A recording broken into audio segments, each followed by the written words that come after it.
There is a specific kind of mourning that exists only after something significant has ended. Not a celebration mourning, not the loud, triumphant kind where you wake up knowing you won and the winning fills the room before you are fully conscious.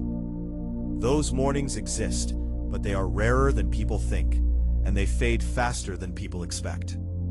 This was a different kind. The morning after the board meeting had the quality of the day after a storm. Everything still, the air changed, the ground wet, the world exactly itself, but slightly rearranged. Like the pressure that had been building for 6 weeks had finally moved through, and what was left in its absence was not joy exactly, but something quieter and more durable. Relief, the deep kind, the kind that lives in the body rather than the mind. I woke up at 5:47, as always. Made coffee. I stood at the kitchen window. Isla's bicycle is in its correct position in the garage. She had been at her mother's last night. The bike was where I had put it, everything in its place. The morning was very quiet. Sandra was coming at 8. I had 2 hours. I want to tell you what I did with those 2 hours, because I think it matters to the story. I did not pace. I did not rehearse questions, or run scenarios, or prepare myself strategically for the conversation that was coming. I had spent 6 weeks doing all of those things, and I was finished with them. The strategy was over. What was coming this morning was not strategy. It was the truth. And the truth, in my experience, does not respond well to preparation. It responds to stillness, to the willingness to receive what is actually there, rather than the version of it you have been expecting. I sat at the kitchen table with my coffee, and I let the morning be the morning. At 7:58, Sandra knocked on my door. She came in the way Sandra came into every space, directly, without ceremony, with the efficient grace of someone who did not waste movement. She had a bag with her, a leather briefcase that I had seen 100 times across 100 meetings. She set it on the floor by her chair. I poured her coffee. She took it. We sat across from each other at the kitchen table. Not in my office, not in a conference room, at the kitchen table where I ate breakfast and helped Isla with homework, and occasionally sat alone at night thinking about things I could not resolve. I understood that without being able to articulate exactly why. Some conversations belong in formal spaces, and some belong in the spaces where you are most yourself and least offended. Sandra looked around the kitchen briefly, taking it in the way she took everything in, quickly, completely, filing it. "Nice house," she said. "You've been here before," I said. "I know," she said. "I just never said it." I almost smiled. "You want to start?" She looked at me across the table, the coffee between her hands, the morning light coming through the kitchen window. "I want to ask you something first," she said. "Okay."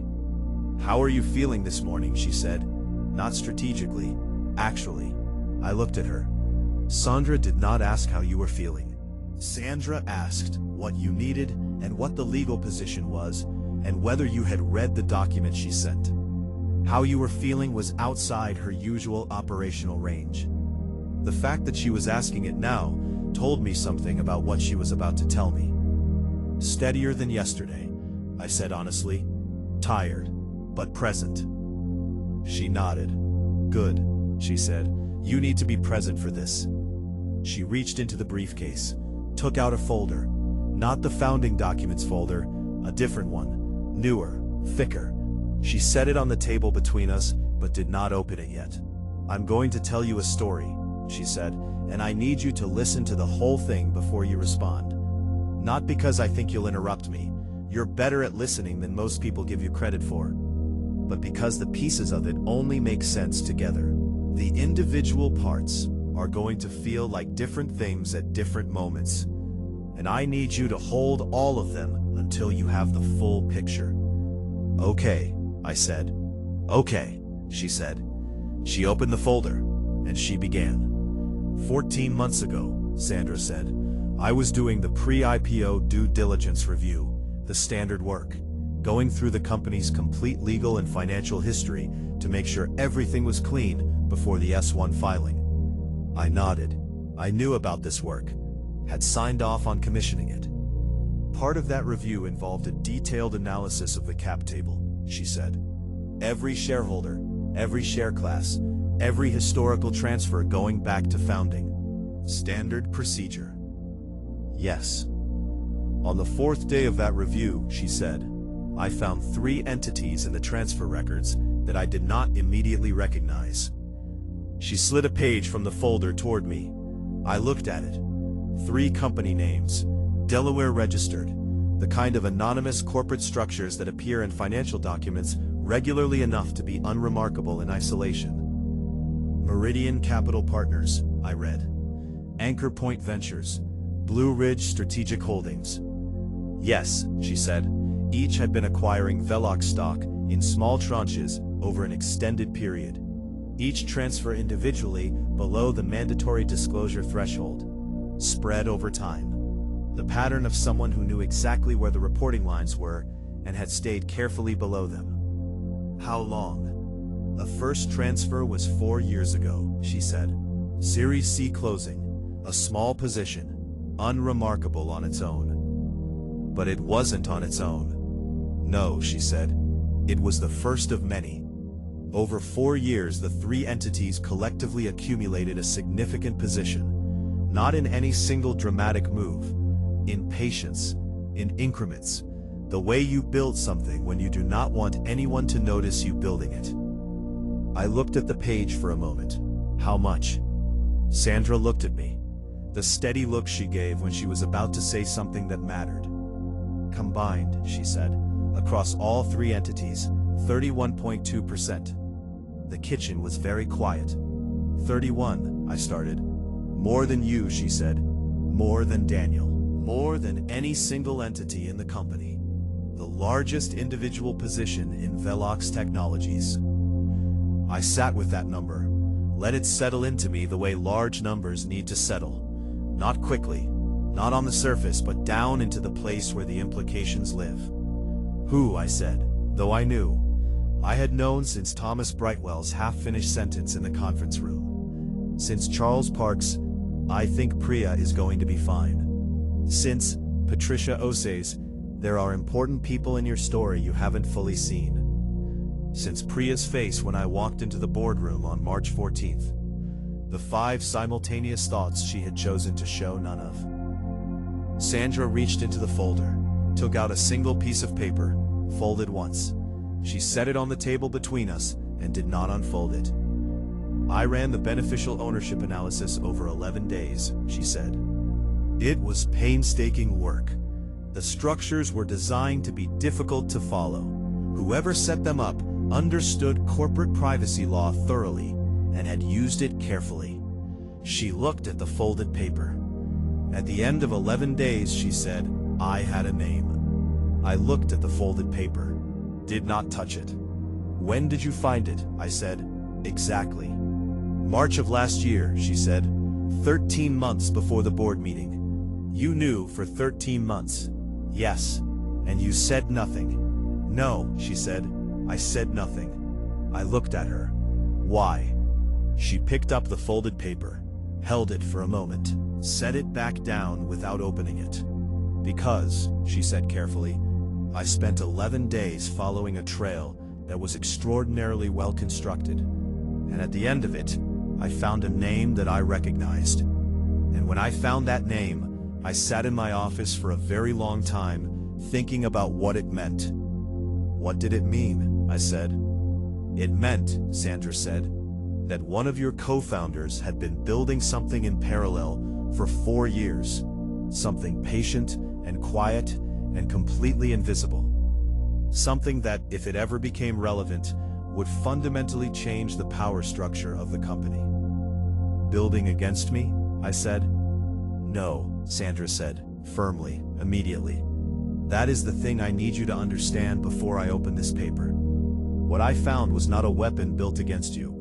It was not an attack, or an undermining, or a betrayal. What it was, is protection. built by someone who understood, long before March 14th happened, that the two of you and Daniel, were eventually going to find your way into exactly the situation you found your way into.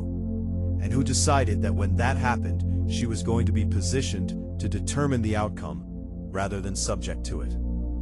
I looked at her. How could she have known 4 years ago?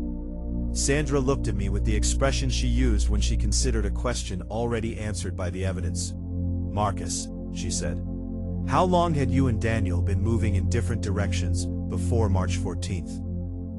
I thought about it, honestly. Going back through the years. A while, I said. How long is a while? I sat with it. 3 years, I said. Maybe 4. The divergence was gradual. The acquisition was just when it became visible. Priya saw it 4 years ago, Sandra said simply.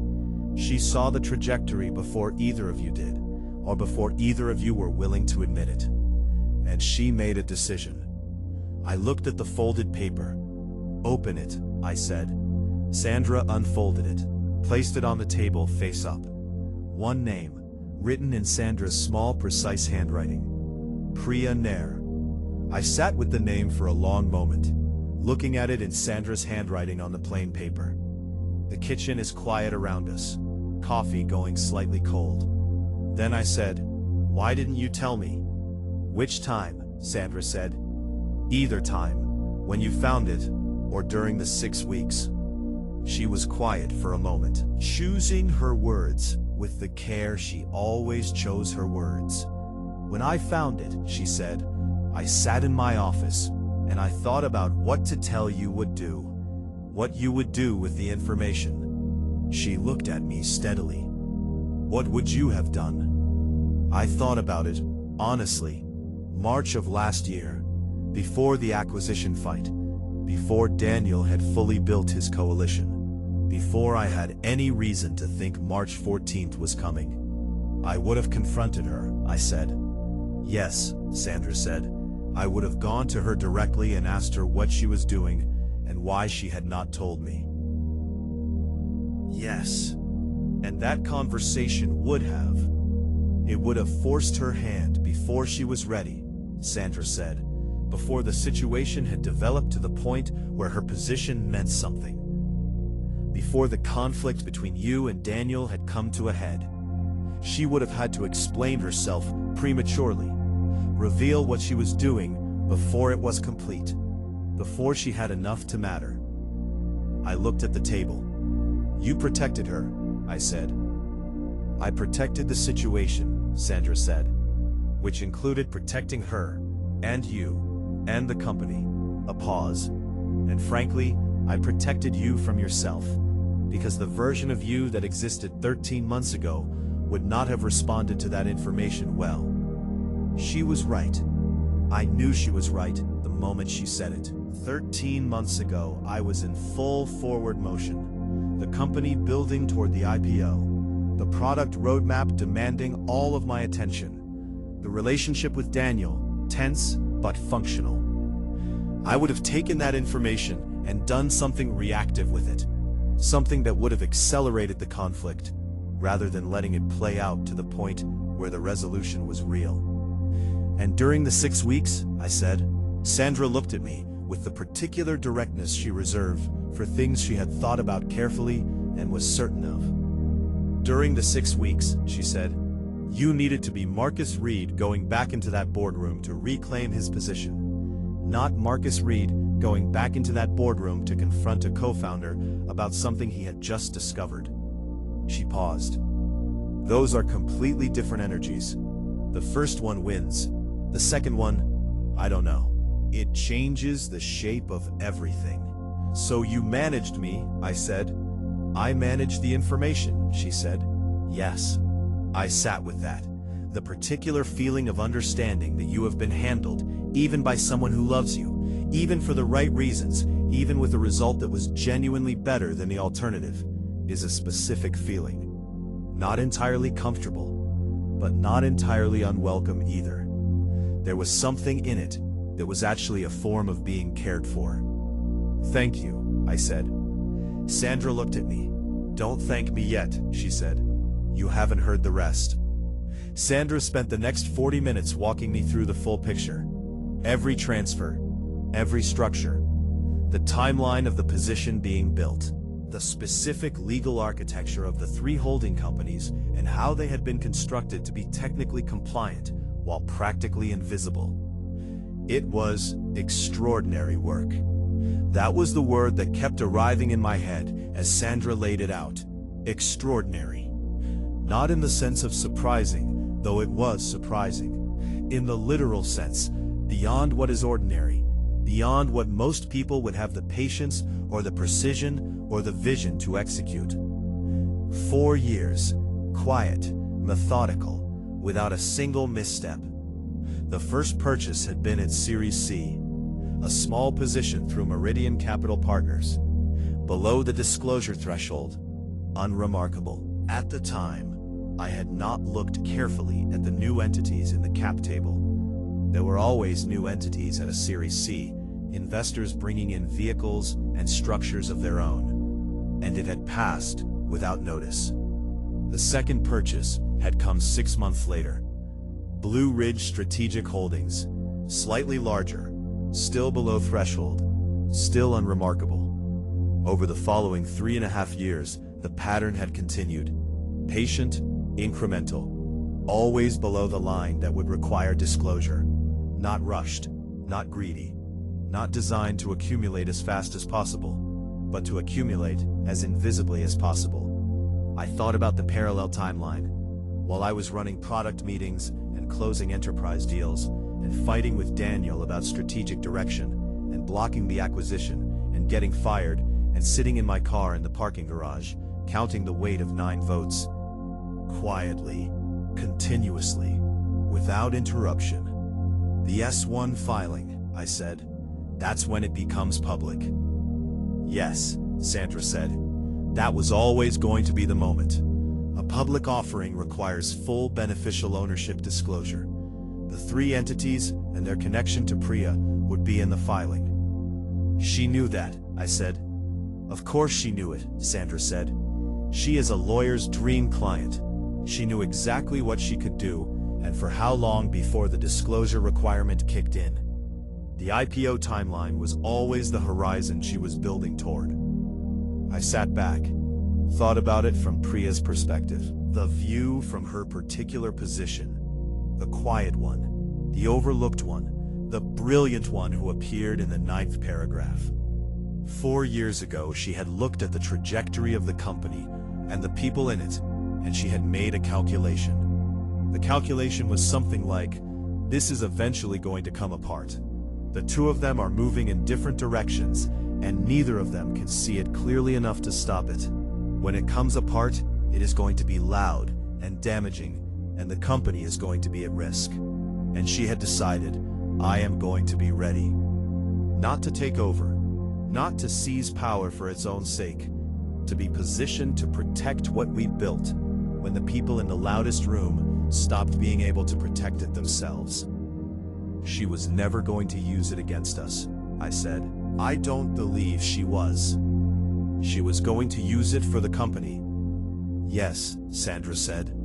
That is my reading of it. And I have been thinking about it for 13 months. I looked at the page, the 3 company names, the percentages, the 4-year timeline laid out in Sandra's careful handwriting. She's the largest shareholder, I said, by individual position. Yes, she has been for 8 months, Sandra said, since last July, when the 3rd and final tranche of the Blue Ridge position transferred. Last July, 8 months ago, while I was in the full heat of the conflict with Daniel, the acquisition fight, the board politics, the slow building toward March 14th, Priya had quietly become the most powerful person in the company. And said nothing. She abstained in the vote, I said. Not a question, arriving at the understanding from the inside. She did not need to vote, Sandra said. She was never going to need the vote. The vote was your game and Daniel's game. She had already moved past it. I looked at Sandra. She was waiting for us to finish, I said. Yes, For Daniel and me to, whatever we were going to do to each other. Fight it out, come to some resolution, damage ourselves. And then she would still be standing, Sandra said, with 31.2%, and the ability to determine what happened next. I sat in the quiet kitchen for a long moment. Outside the window, the morning was fully arrived. The early golden light is gone, replaced by the clear, bright light of a regular Tuesday. The city is going about its business. Cars in the street. A neighbor's dog barked once and then stopped. I thought about Priya at the founding table. 11 years ago, slightly apart from Daniel and me. Laptop open, running numbers on something. She had always been running numbers on something. I had never asked what. I want to be honest about what I felt sitting in that kitchen, because the honest version is more complicated than either of the simple versions I could tell you. The simple, angry version, I had been betrayed again. Another co-founder building something in secret. Another person operating below the surface of the trust I had extended to them. Another ambush prepared while I was looking in the wrong direction. The simple, admiring version. It was brilliant. Genuinely brilliant. A masterwork of patience and precision and strategic thinking that made everything Daniel had done look clumsy by comparison. A person who had seen further and moved more carefully than anyone else in the room, and had arrived at a position of total structural power without anyone knowing until the moment it was disclosed. Both of those versions were real. I felt both of them. But underneath both of them was something else.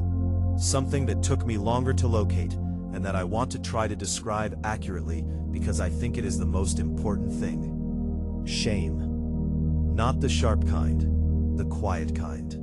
The kind that comes from looking at something clearly for the first time and understanding what you had been missing. I had worked alongside Priya Nair for 11 years. I had sat across from her in hundreds of rooms.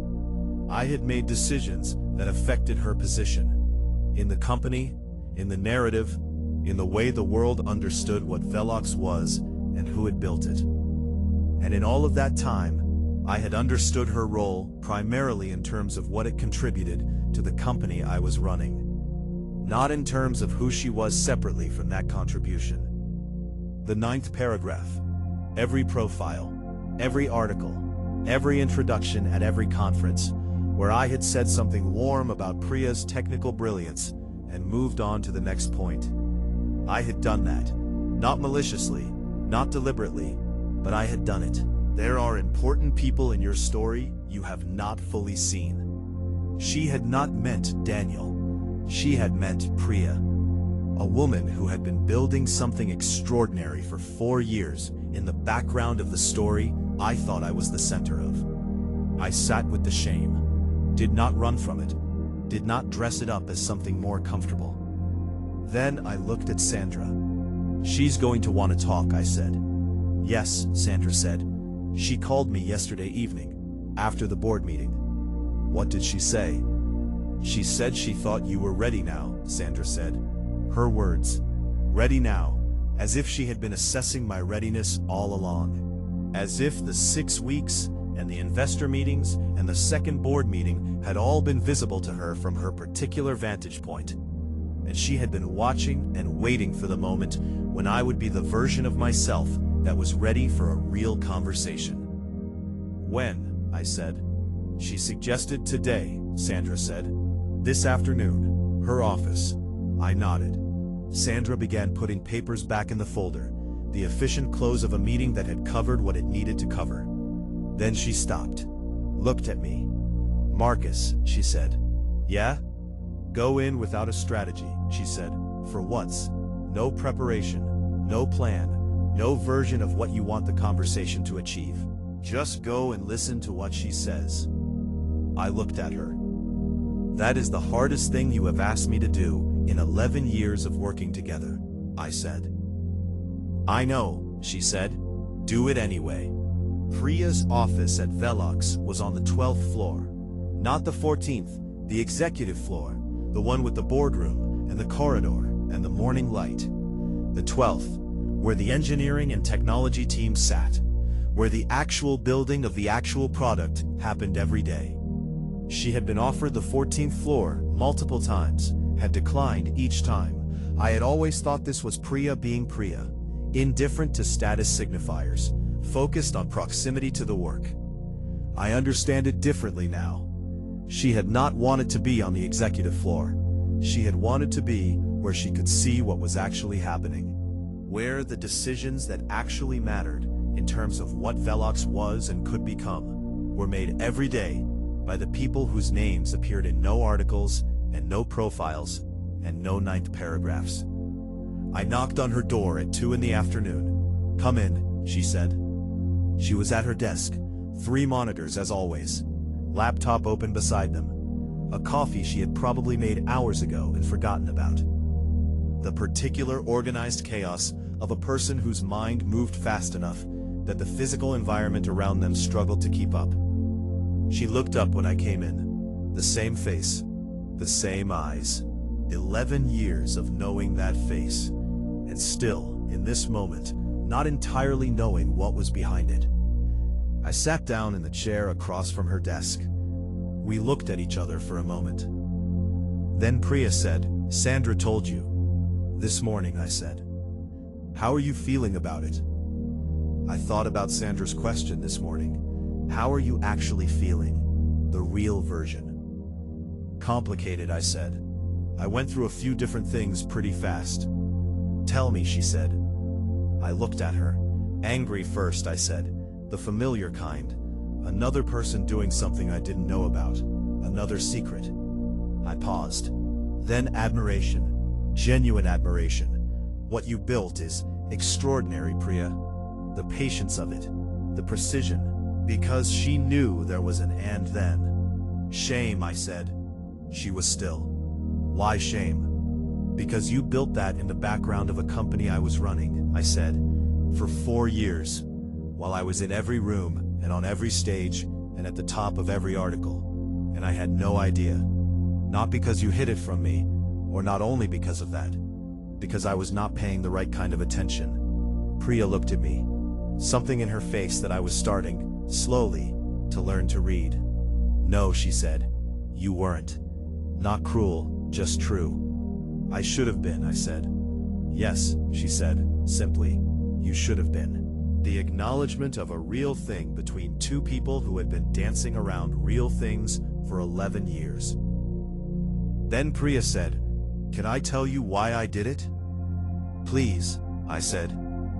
She told it in the way she told everything, without ornamentation, just the facts, in the order they happened, with the meaning visible in the sequence, rather than stated outright. 4 years ago, she said, I was sitting in a Series C closing meeting. You and Daniel were in the room. You were both exhausted. It had been a brutal round. The terms had been difficult. The process had taken 6 months longer than it should have, and you both wanted it done. I remembered, vaguely. The Series C had been the hardest fundraise we had done. The market had been difficult, and the terms had been harder than we expected, and by the time it closed, we were both running on empty. In that meeting, Priya said, I watched the 2 of you sign about 40 documents in 3 hours. Most of them you read carefully. Some of them you skimmed.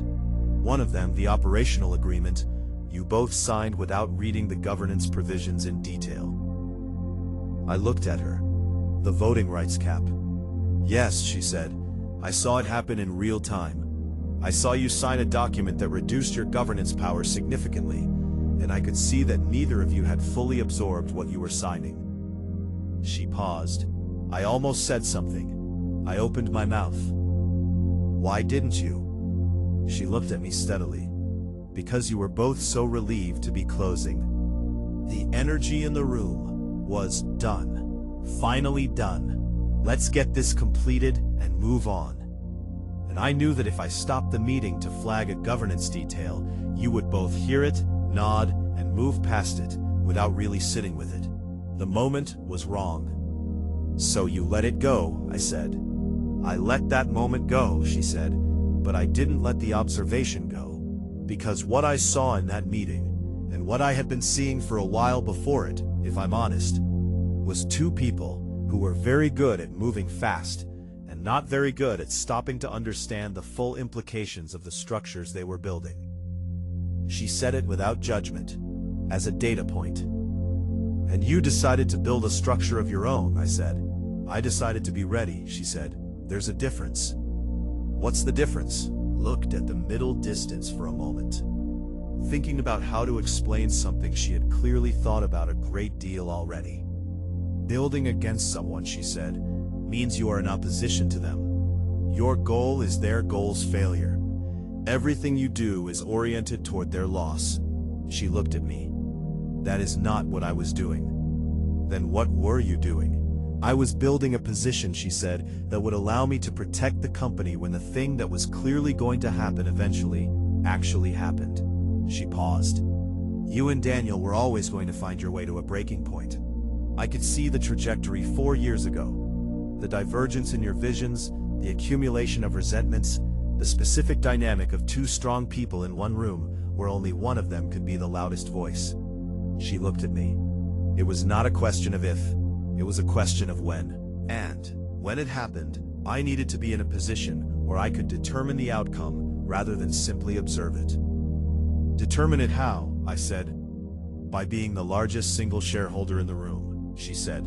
Simply. By having enough votes to matter, regardless of what you and Daniel decided to do to each other. By being the stable center, while the two of you were the variable elements. I looked at her. You never planned to use it against either of us. Never, she said. That was never the point. The point was the company. It has always been the company. She paused. I co-founded this thing. I was at the table when it was nothing. I spent the same late nights and the same maxed out credit cards and the same 4 months on the pull-out couch that you did. She met my eyes directly. This company is mine, as much as it is yours. And I was not going to let the two of you destroy it in the process of sorting out whatever you needed to sort out between you. The room was quiet. I sat with what she had said, the full weight of it, the 4 years of patience behind it, the restraint it had required, the particular kind of love for a thing that makes you willing to protect it from the people who love it most loudly. You watched the whole thing happen, I said. The board meeting, March 14th, the 6 weeks, the second meeting, you watched all of it. Yes, she said, while holding 31.2%. Yes, and you said nothing. I abstained, she said. That was my statement. Everything I needed to say in that moment was in that one word. And now, she looked back at me. The 5 simultaneous thoughts. But this time, for the first time, I thought I could see more of them. Now, the S1 will disclose my position, she said. The market will know. You and Daniel will know formally what you now know informally. And we will need to decide, the three of us, what the right structure is going forward. She paused. I have a proposal. I thought you might, I said. For the first time in the conversation, she almost smiled. 3 co-equal seats, she said. Executive committee, specific non-overlapping domains. You lead product and strategy. Daniel leads operations and finance. I lead technology and corporate development. She paused. No single executive can be removed without a 75% board majority and the written consent of the other 2 founders. That's similar to what I proposed yesterday, the mutual protection clause. I know, she said.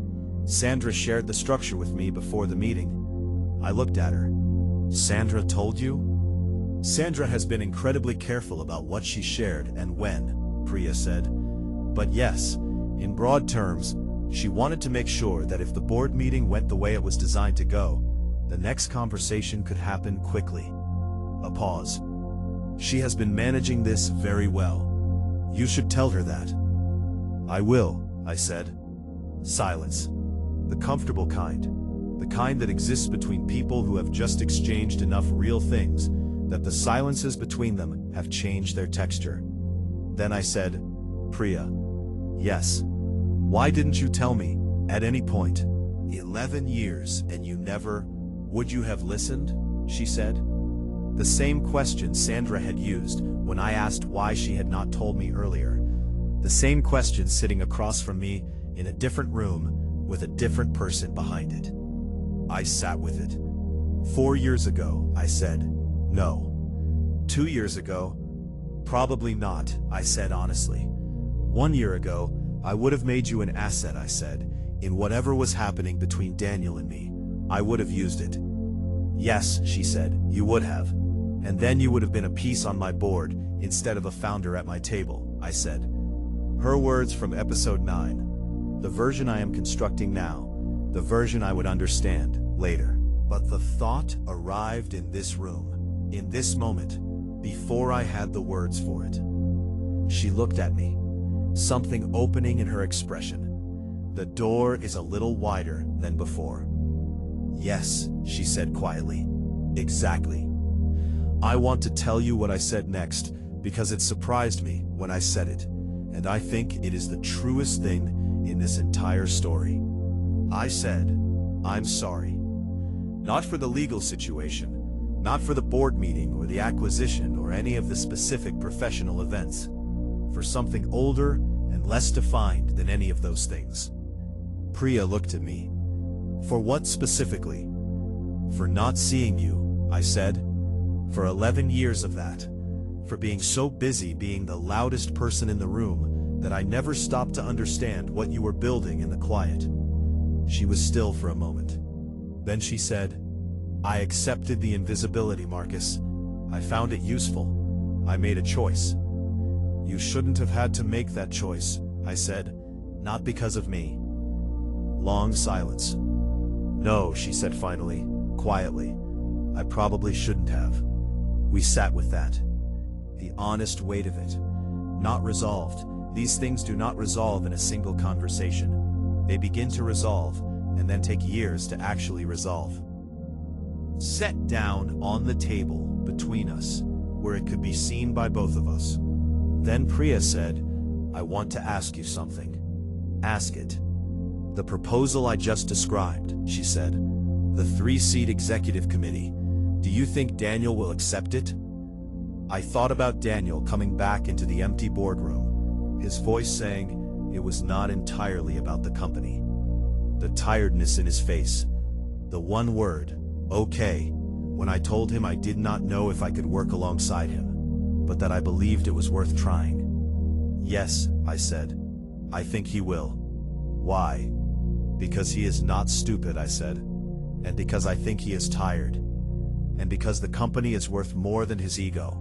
And I believe somewhere under everything that happened, he knows that. Priya nodded, slowly, processing. I'll call him this afternoon, she said. After you leave. Good, I said. I stood. We were at her desk with the 3 monitors, and the forgotten coffee, and the organized chaos of someone whose mind moved too fast for the space around it. I put out my hand. She looked at it for a moment, then she looked at me, and she did something she had done maybe 3 times in 11 years of knowing each other. She ignored the hand and stepped forward, and she hugged me. Brief, firm, the hug of someone who was not naturally a hugger and was doing it anyway because the moment required it. I hugged her back. Then we stepped apart. The professional distance restored. Both of us slightly uncomfortable with the emotion, which was appropriate and human and exactly right. Tomorrow, she said. Tomorrow, I said. I walked to the door, put my hand on it. Priya, I said without turning around. Yes. The rock collection story, I said. My daughter. She has this very serious collection of interesting rocks. She has been building it for months, and she has a taxonomy for them. I paused. I think you two would get along. Behind me, a brief silence. Then, bring her in sometime, Priya said. I'd like that.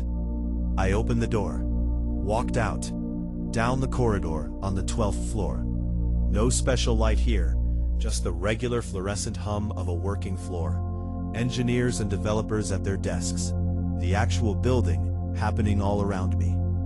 I took the elevator down. Walked through the lobby. Maria was at the front desk. She looked up.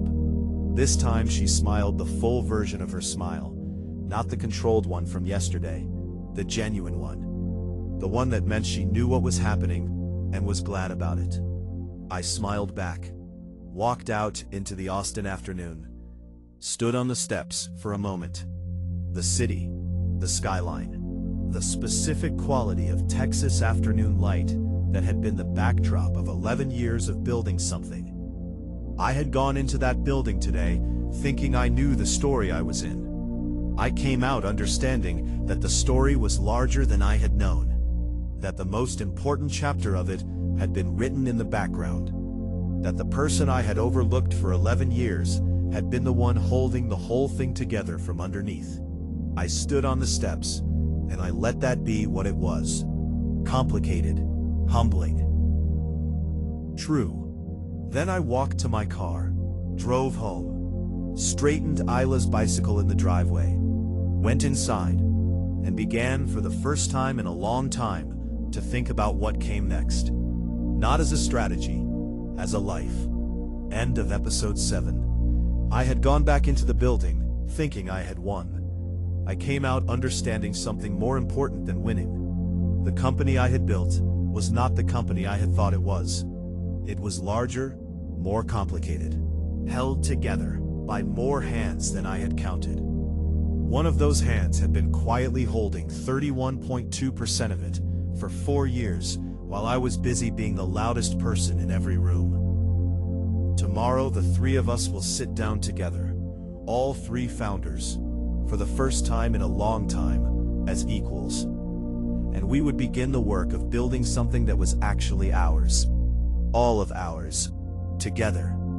Next episode, the three founders, the meeting that nobody outside the room ever fully heard about. What Daniel said when Priya called him. What the three of us built in that room. And the morning of the IPO, what it felt like to stand on that floor and ring that bell, knowing everything we now knew about each other.